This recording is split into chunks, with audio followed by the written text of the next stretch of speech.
तो dear friends, हम ये वीडियो स्टार्ट करने जा रहे हैं। आज हम साइंस के 50 मोस्ट इम्पोर्टेंट क्वेश्चन पढ़ेंगे।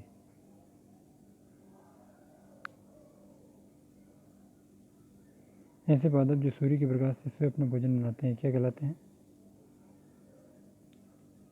स्वपोषी, सहजीवी, परपोषी और परजीवी। तो कहलाते हैं स्वपोषी।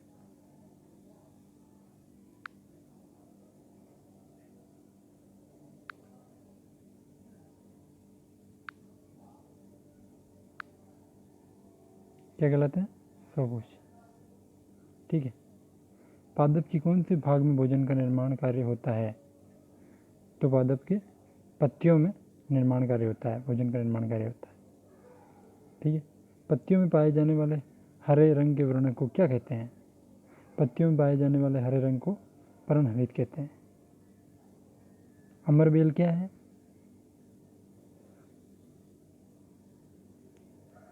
परजीवी है, परपोषी है, सहजीवी और स्वपोषी है। तो अमरबेल एक परजीवी है। जो वस्तु निश्चित आयतन में अधिक द्रव्यमान रखती है उस वस्तु का घनत्व होता है। जो वस्तुएं निश्चित आयतन में अधिक घनत्व रखती है उस वस्तु का घनत्व होता है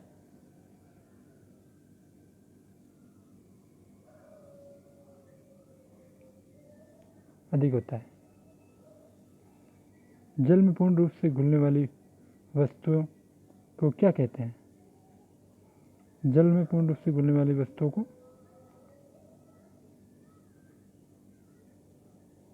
विलीय वस्तु कहते हैं।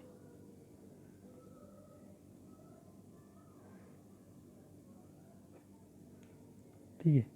हमारा क्वेश्चन नंबर 7 है, धातुएं में वायु के नमी के संपर्क पर किस कारण से अपनी चमक खो देती है?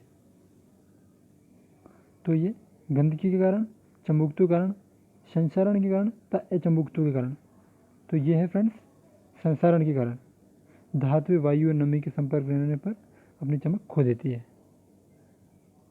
और पटसन पादप के किस भाग से प्राप्त होता है? तो पटसन पादप के किस भाग से प्राप्त होता है? तना से, पत्ती से, जड़ से, पुष्प से। तो ये पटसन होता है फ्रेंड्स तना से प्राप्त होता है। मूंज किस पादप से प्राप्त होता है? तो मूंज फ्रेंड्स जल्दी बताइए। मूंज घास से पादप से प्राप्त होता है। मूंज घास से प्राप्त होता है। सर्वाधिक रेशम उत्पादक देश कौन सा है? सर्वाधिक रेशम उत्पादन देश है चीन। एक ही प्रकार के परमाणु से बना पदार्थ होता है। एक ही प्रकार के बने परमाणु से बना पदार्थ होता है तत्व। ठीक है फ्रेंड्स। अब हमारा 12वां क्वेश्चन आ गया, सजीव व निर्जीव के बीच में योजक कड़ी कौन सी है? सजीव व निर्जीव के बीच में योजक कड़ी है फ्रेंड्स विषाणु। सजीवों की प्रजाति के अस्तित्व को बनाए रखने के लिए क्या आवश्यक है? सजीवों की प्रजाति को अस्तित्व को बनाए रखने के लिए प्रजनन आवश्यक है। पुष्पों का खिलना व बंद होना पादप का कौन सा लक्षण है? यह पादप का इनमें से कोई लक्षण नहीं है। जैसे श्वसन भी नहीं है, वृद्धि भी नहीं है, जनन भी नहीं है, इनमें से कोई नहीं है। ठीक है। निम्न पौधों के अवशिष्ट पदार्थों के उदाहरण हैं। तो क्या है? गोंद। अवशिष्ट पदार्थ के उदाहरण क्या है? गोंद। कोशिका की खोज किसने की थी फ्रेंड? कोशिका की खोज रॉबर्ट हुक ने की थी। जंतु कोशिका में नहीं पाया जाता है। जंतु कोशिका में नहीं पाया जाता है तो यह है प्लेस्टिड। ठीक है। ऐसा जीव जिसका शरीर एक से अधिक कोशिकाओं से मिलकर बना होता है क्या कहलाता है? एक से अधिक कोशिकाओं से मिलकर बना हुआ शरीर क्या कहलाता है? वो ये कहलाता है बहुकोशिकीय जीव। एक कोशिकीय जीव का उदाहरण है, एक कोशिकीय जीव है अमीबा, एंट अमीबा। प्रत्येक जीव की संरचनात्मक इकाई क्या होती है? प्रत्येक जीव की संरचनात्मक इकाई होती है कोशिका। अंतःप्रद्रवी झिल्ली कितने प्रकार की होती है? तो ये होती है 2 प्रकार की। अंतःप्रद्रवी झिल्ली 2 प्रकार की होती है। सर्वप्रथम प्रोटीन संश्लेषण में न्यूक्लियोटाइड की भूमिका को किस वैज्ञानिक ने प्रदर्शित किया था? तो न्यूक्लियोटाइड की सर्वप्रथम भूमिका को किस वैज्ञानिक ने? डॉक्टर हरगोविंद खुराना ने। ठीक है। सूक्ष्म जीव है। सूक्ष्म जीव कौन सा है इनमें से? सूक्ष्म जीव है विषाणु भी है, कवक भी है, जीवाणु और उपयुक्त भी। ठीक है, किस सूक्ष्म जीव में सजीव पदार्थ और निर्जीव दोनों के गुण पाए जाते हैं? तो ये है सूक्ष्म जीव हमारा विषाणु। ठीक है फ्रेंड्स,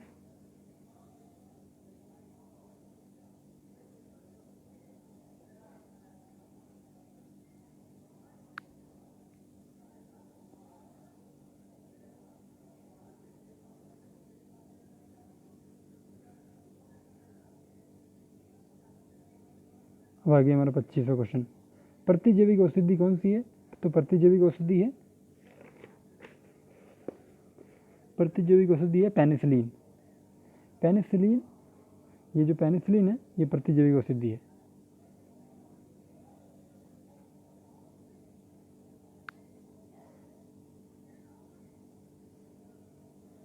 इंटरनेट द्वारा संदेश भेजने की आधुनिक तकनीक को क्या कहते हैं?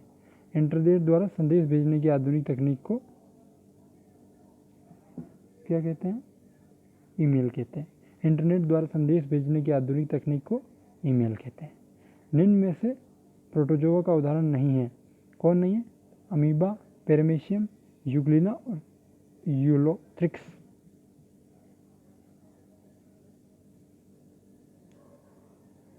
तो ये है यूलोथ्रिक्स, प्रोटोजोआ का उदाहरण नहीं है। दही में निम्न में से कौन सा जीवाणु पाया जाता है? दही में कौन सा जीवाणु पाया जाता है? दही में कौन सा जीवाणु पाया जाता है? राइबोजियम, यूथ्रोलिक्स, लैक्टोबैसिलस, इनमें से कोई नहीं।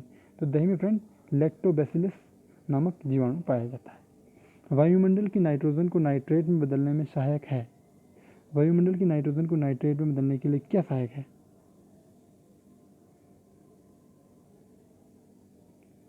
क्या सहायक है? नाइट्रोजन को नाइट्रेट में बदलता है राइबोजियम। भिंडी में पित्ताशिरा मोज़ेक रोग क्या है?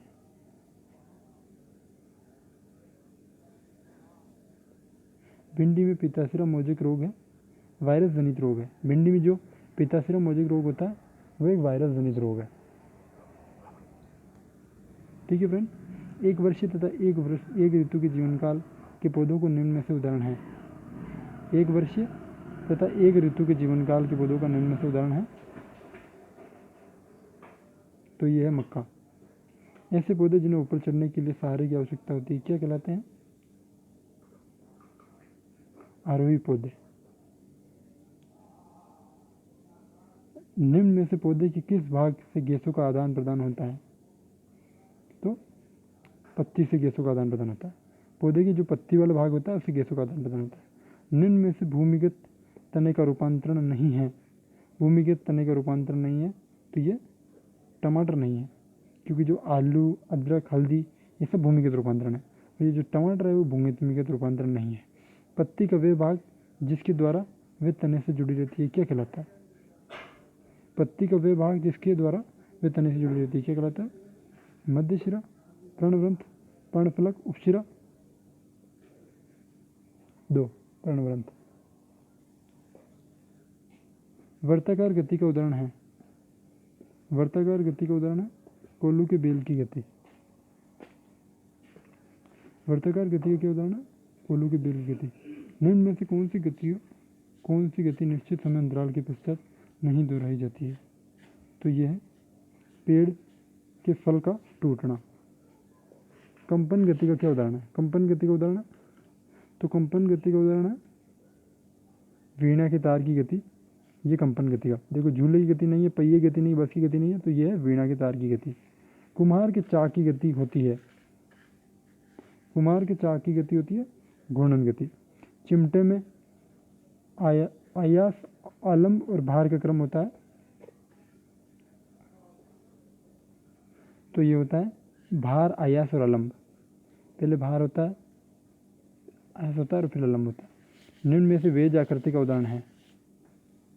तो यह है कुल्हाड़ी में से प्रथम प्रकार के उत्तोलक का उदाहरण है। तो यह है प्रथम प्रकार के उत्तोलक का उदाहरण संबल।